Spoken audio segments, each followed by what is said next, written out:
maraming mukha kung saan nakahalo ang makabago at ang makaluma, mula sa mga matatayong na gusali hanggang sa makasaysayang mga lugar, UNO, bronze and gold. Tinatayang mahigit 338,785 na turista ang bumibisita sa Metro Manila mula Enero hanggang Mayo 2014. Ayon sa Department of Tourism at nakuha nila ang tala na iyan ayon sa mga accredited na hotel. Maraming magagandang lugar kung saan pwede maglibot-libot dito sa Maynila. Tatlo na dito ang Fort Santiago, Manila Cathedral at ang Liwasang Rizal na mas kilala natin bilang Rizal Park. Unahin na natin ang Rizal Park. Ang Rizal Park ay dating tinatawag na Bagong Bayan noong kapanahunan ng kolonyalismo sa ilalim ng mga Kastila. Sa pook na ito, binaril si Garza sa Rizal noong ika-30 ng Disyembre taong 1896. Ang Rizal Park ay nahahati sa tatlo: Western Section, Central Section, at syempre, ang Eastern Section. Pero ang laging dinadayo ay ang Central Section kung saan matatagpuan ang musical dancing fountain, Japanese Garden, Chinese Garden, Independence Flagpole, at syempre, ang napaka-iconic na dambana ni Rizal. At ngayon nalibot na natin ang Rizal Park, atin namang alamin ang pangalawa nating destination. Tama ka dyan, Angela. Ngayon, tayo namang tumungo sa loob ng Intramuros at alamin ang hiwaga ng Manila Cathedral kasama si Luis. Bago tayo tumako sa Manila Cathedral, bibigyan muna namin kayo ng kaunting background sa kung ano ang Walled City o Intramuros. Ang salitang Intramuros ay galing sa salitang Latin na ipagsabihin ay nagsasanggalang pader o sa loob ng pader. Ang Intramuros ay ang pinakamatandang distrito at sentro ng kasaysayan dito sa Manila. Sinumulan ng pamamahalang kolonyal ng Kastila ang pagtayo ng pader pangdepensa noong huling mga bahagi ng ika-16 na siglo upang protektahan ang lungsod mula sa mga mananakop na ibayo.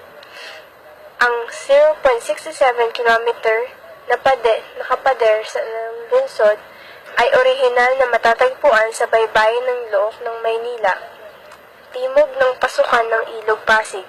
Ang Fort Santiago ay nakatagabantay ng lungsod kung saan ang kuta nito ay matatagpuan sa bungangan ng ilog. Dahil sa reklamasyon ng lupa na ginawa noon ng unang mga bahagi ng ika-20 siglo, naatras ang mga pader at kuta nito mula sa baybayin. Lubusang nawasak ang Intramuros dahil sa pagbobomba sa labanan upang mabawi ang lungsod mula sa pwersang Hapon noong ikalawang digmaang pangdaigdig. Sinimulan ang pagtatayong muli ng mga pader noong 1951 kung kailan idineklara ang Intramuros bilang pambansang makasaysayang bantayog, kung saan isinasagawa pa rin ito hanggang sa kasalukuyan ng Administrasyong Intramuros. Sa loob ng Intramuros, matatagpuan ang ilan sa mga tanyag na universidad sa Pilipinas, ang Colegio de San Juan de Letran, Lyceum of the Philippines, Mapua, at ang tahanan ng mga magagaling na eskolar ng Maynila, ang pamantasan ng lungsod ng Maynila.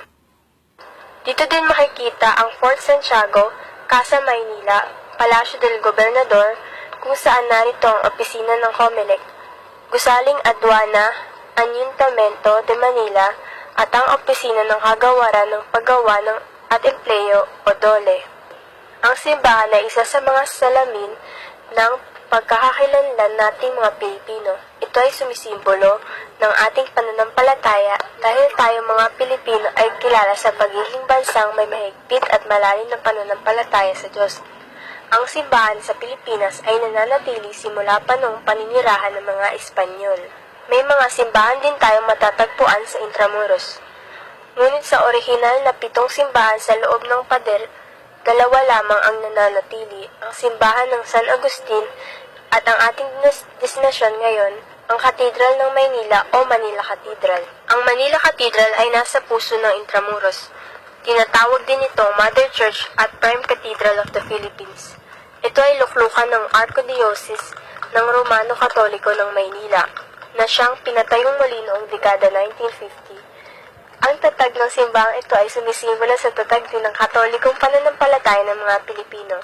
At dahil sa sobrang tagal na din ng simbahang ito, kinakailangan ito sumailalim sa ilang series of retrofitting at restoration upang mapanatili ang ganda nito. Restoration at hindi renovation. Ibig sabihin, napapanatili nito ang historical design at walang binago sa dati nitong detalye. Ang Manila Cathedral na nakikita natin ngayon ay katulad pa rin ng dati nitong disenyo.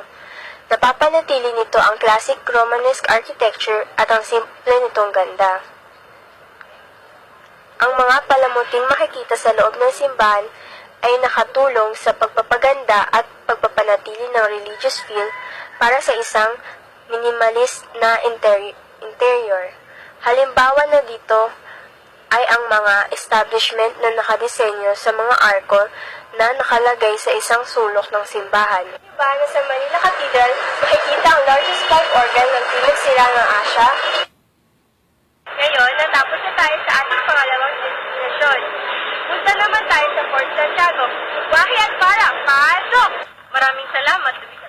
Ngayon naman ay naririto tayo sa Fort Santiago, kung saan ito ang dating baluarte ng mga Espanyol at ang dating sentro ng lungsod noong kapanahunan. Sa ngayon, ang Fort Santiago ay nagsisilbing museo at parke kung saan nakakubli ang alaala ng nakaraan. Tayo ay nasa Plaza Armas kung saan nandirito ang revolto ni Jose Rizal, ang ating pambansang bayan. Sa lugar din ito makikita ang footprint o bakas ng paa ni Jose Rizal. Ito ay ang kanyang footprint palabas ng Fort Santiago upang dalhin siya sa Luneta para barilan. Ito naman ang contemplation kung saan dito nagbinilay-nilay ang ating pambansang bayan.